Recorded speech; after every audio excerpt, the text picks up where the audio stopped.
نحمده ونصلي ونسلم على رسوله الكريم أما بعد. عن أبي هريرة رضي الله تعالى عنه قال قال رسول الله صلى الله عليه وسلم لا يقعد قوم يذكرون الله إلا حفتهم الملائكة وغشيتهم الرحمة ونزلت عليهم السكينة وذکرہم اللہ عندہم او کما قال علیہ الصلاۃ والسلام. سیدنا ابو ہریرہ رضی اللہ تعالی عنہ سے روایت فرماتے ہیں کہ نبی کریم صلی اللہ علیہ وسلم نے ارشاد فرمایا کہ کہیں بھی اللہ کے بندے اللہ کا ذکر کرتے ہیں تو فرشتے ان کے گرد جمع ہو جاتے ہیں، ان کو گھیر لیتے ہیں اور رحمت الہی ان کو ڈھانپ لیتی ہے اور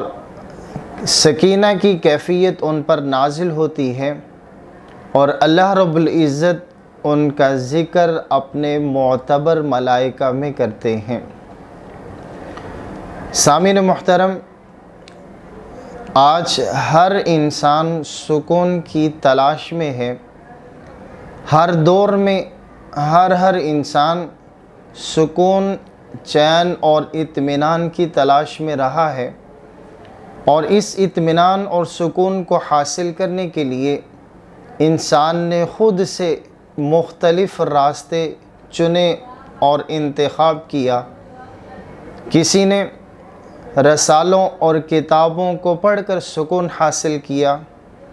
کسی نے سیر و تفریح کے ذریعے سکون کو حاصل کیا، کسی نے جدید تفریحی آلات کے ذریعے سکون حاصل کیا، اور کسی نے بڑے دنیاوی عہدے اور مال و دولت کے ذریعے سکون حاصل کیا.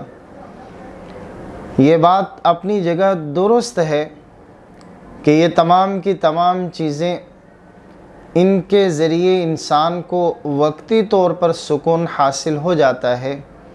لیکن اللہ رب العزت جو ہمارا خالق اور مالک ہے، جس نے اس انسانی جسم کی مشین کو بنایا ہے، اس ذات نے نبی کریم صلی اللہ علیہ وسلم کی سیرت طیبہ کے ذریعے ہمیں سکون و اطمینان کے اسباب اور تعلیمات بھی عطا کی ہیں. چنانچہ سورہ رعد کی آیت نمبر 28 میں اللہ رب العزت ارشاد فرماتے ہیں الا بذکر اللہ تطمئن القلوب، آگاہ رہو، دلوں کو اطمینان اور سکون اللہ کی یاد سے ہی حاصل ہوتا ہے. انسان اللہ کی ذات سے غافل ہو کر دنیاوی مال و متاع اور دولت کے ذریعے کبھی بھی سکون حاصل نہیں کر سکتا. سیرت طیبہ کا جب ہم مطالعہ کرتے ہیں تو اس سے بہت سارے آپ علیہ الصلاۃ والسلام کی حیات طیبہ، سیرت طیبہ کے ذریعے بہت سے پہلو ہمارے سامنے آتے ہیں کہ جن کے ذریعے ہم سکون اور راحت اور اطمینان قلب حاصل کر سکتے ہیں.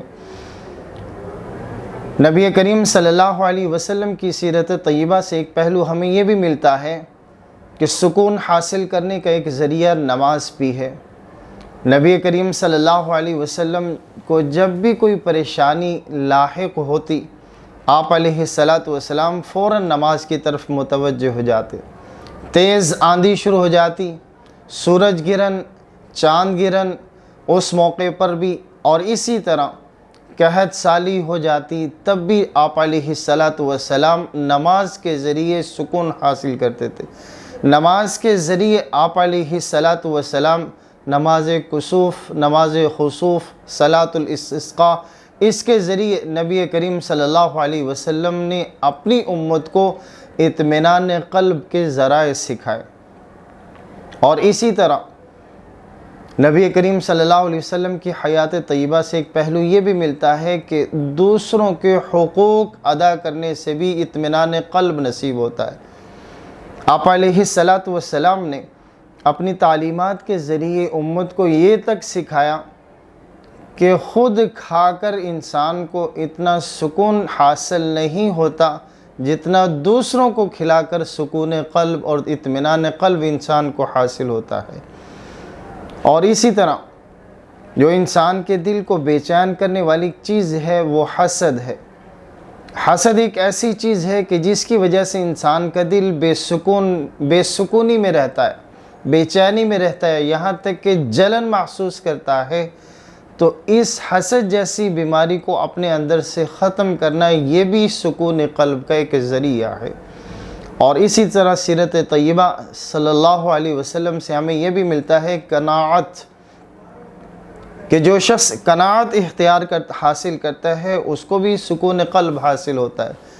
حرص، لالچ اور طمع یہ ایسی چیزیں اور کیفیتیں ہیں جو انسان کو بے چین اور بے سکون رکھتی ہیں۔ حضرت انس رضی اللہ تعالی عنہ سے روایت فرماتے ہیں کہ نبی کریم صلی اللہ علیہ وسلم نے ارشاد فرمایا کہ جو شخص ہر وقت آخرت کی طلب میں رہتا ہے، اس کی جستجو اور اس کی زندگی کا مقصد آخرت کو تلاش کرنا ہے، آخرت کو بنانا ہے، تو اللہ رب العزت اس کے دل کو غنی کر دیتے ہیں، یعنی وہ دنیاوی چیزوں سے بے نیاز ہو جاتا ہے اور اس کے دل کو اللہ رب العزت سکون اور اطمینان نصیب فرماتے ہیں۔ تو سامعین محترم، یہ سیرت طیبہ سے جتنے بھی ہمیں اخلاق حسنہ اور اخلاق طیبہ حاصل ہو رہے ہیں کہ اللہ کی یاد میں مصروف رہنا، نماز کو قائم کرنا، دوسروں کے حقوق ادا کرنا، قناعت والی زندگی اختیار کرنا، یہ وہ ساری خوبیاں ہیں اگر آج کے انسان ان کے اوپر قائم ہو جائے تو انسان کو دلی اطمینان اور سکون حاصل ہو سکتا ہے۔ اللہ رب العزت ہم سب کو سیرت طیبہ کی روشنی میں اپنی زندگی کے ہر مرحلے میں اطمینان سکون نصیب حاصل کرنے کی توفیق نصیب فرمائے۔ وما علینا الا البلاغ المبین۔